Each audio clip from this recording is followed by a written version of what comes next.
Hi, welcome to WFP Reviews. This channel looks at classic British themed productions, so if you enjoy this content, please support the channel by subscribing. This time, we look at a much requested title, 1955's The Dam Busters. I'll review the film, look at some of the history behind it, and touch on controversies about both the film and the historical events it portrays. As well, we'll look at what this film inspired and some famous future stars in the cast. There's a ton to cover with this movie, so do use the timeline chapters if you want to skip ahead. Hello, all cooler aircraft. I'm going into attack. Stand by to come in your order when I tell you.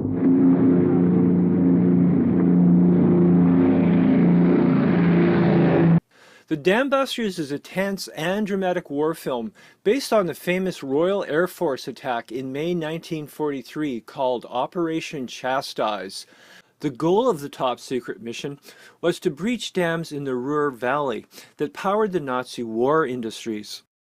Directed by Michael Anderson, the film is rightly considered an influential classic, and right off the top, one of the things I like about it is that, in many ways, it's two movies in one. The first part of the film deals with Barnes Wallis. He's the man behind the amazing science and technology of the raid. This section of the Dam Busters reminds me of movies celebrating innovators that were once popular, like Pasteur, Edison, and even R.J. Mitchell, the designer of the Spitfire. More recently, we had The Imitation Game with Benedict Cumberbatch about breaking codes and the Enigma machine. Anyway, in all of these stories, brilliant innovators must overcome both technological challenges and stubborn bureaucracies, and that's certainly the case with the Dam Busters' depiction of Wallis. Wallis, played wonderfully by Michael Redgrave, was a developer with a Vickers Arms company, and our film opens with him obsessively playing with his children as he launches a ball skipping over a bowl of water. We soon learn that Wallis's dream is to shorten the war by crippling German arm production. To do this, he plans to invent a special weapon that can destroy the dams powering Nazi industry. Conventional bombing, he finds, lacks the precision for the task. Instead, he begins working on an incredible bomb that bounces on water like a skimming stone to hit dams with the accuracy that he needs. It's important to stress here that Wallis's motivation for this weapon was to save lives by shortening the war. As pointed out in the recent and very readable bestseller, The Bomber Mafia by Malcolm Gladwell, the developers of strategic bombing once hoped it could make war less deadly by shortening the other side's ability to fight. But of course, sadly in practice, this rarely happened. We'll get back to that point later. In the film, Wallis's tireless efforts just to get his project approved provide plenty of drama. Battling bureaucrats and generals, it takes the clout of Lord Beaverbrook and Winston Churchill himself to move the idea forward. Next, the tension shifts to testing and upgrading the bombs. These scenes use real footage, and the strange sight of the huge bomb bouncing along the water is strangely mesmerizing. Of note, the footage was actually altered to disguise the backspinning of the bombs, which was still a state secret in the 1950s.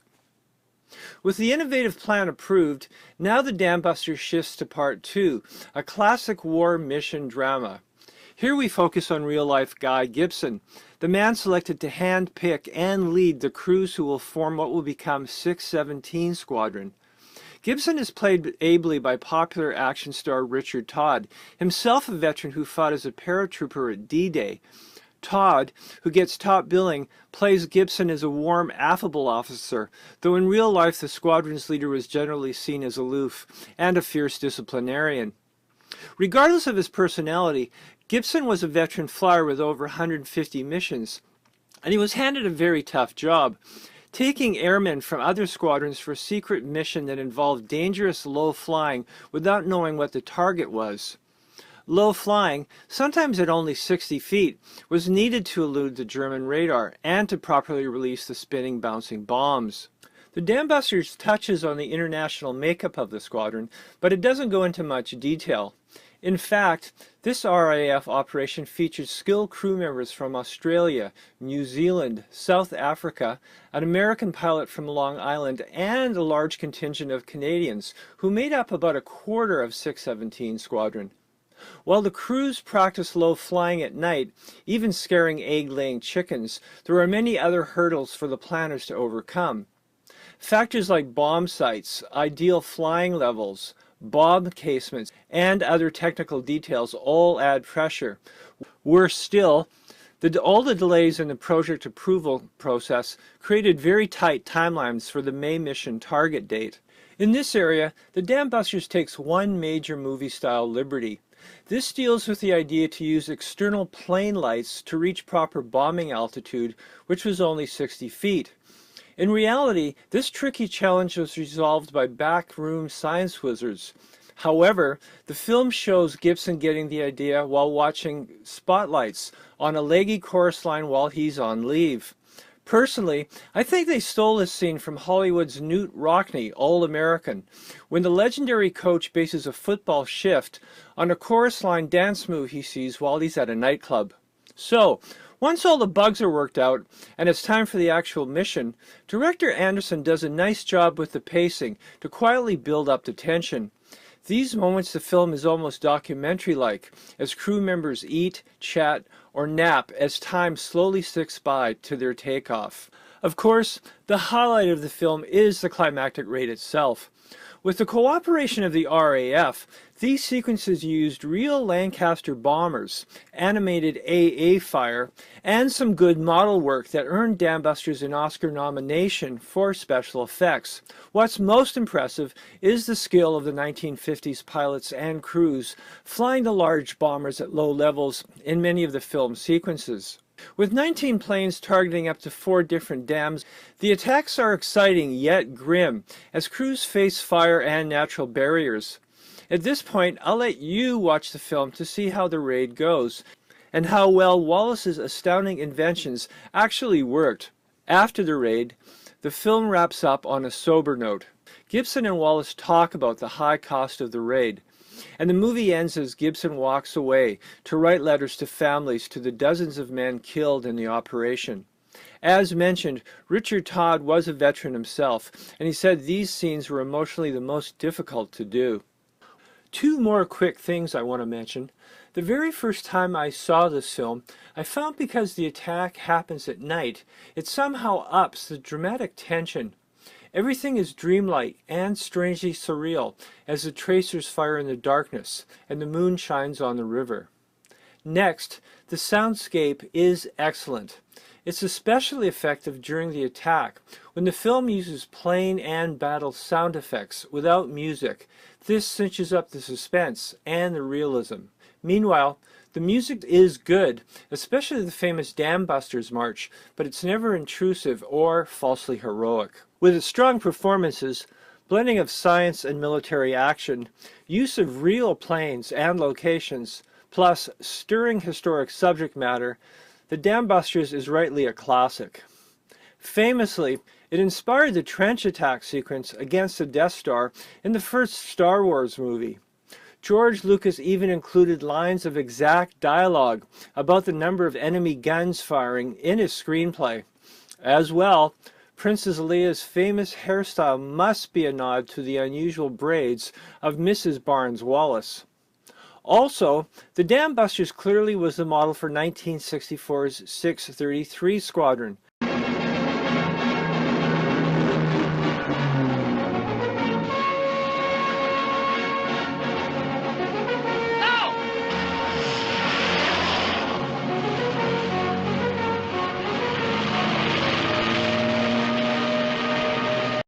This rousing actioner, with Cliff Robertson, had the RAF attacking over a fjord this time to drop special bombs onto a mountainside that was over a war factory. Now, while The Dam Busters is a great film, one detail it features will be challenging for some viewers today. Specifically, Gibson had a black dog named for the N-word back in 1943. Sadly, the beer-drinking lab was killed by a car just hours before the raid, and his name became a mission code word. His controversial name wasn't so politically charged as it is today, and was actually fairly common for black dogs decades ago. But today it is a stumbling block for the movie. Even in the 1950s, the American print of the film overdubbed the name to Trigger. Still looking at controversy, there's also a lot of debate about the success of the raid itself. This section will contain some spoilers, so skip over it if you want to avoid them. Operation Chastise was very costly. Forming and training 617 Squadron meant pulling many skilled flyers from other duties for a long period of time. It also required much technical and factory work for bombs, modified Lancasters, and other resources. Some leaders, including Bomber Harris himself, were skeptical the raid would pay off. In fact, the mission breached 2 of the 4 dams targeted, at a cost of 8 planes and crew of the 19 Lancasters flying that night.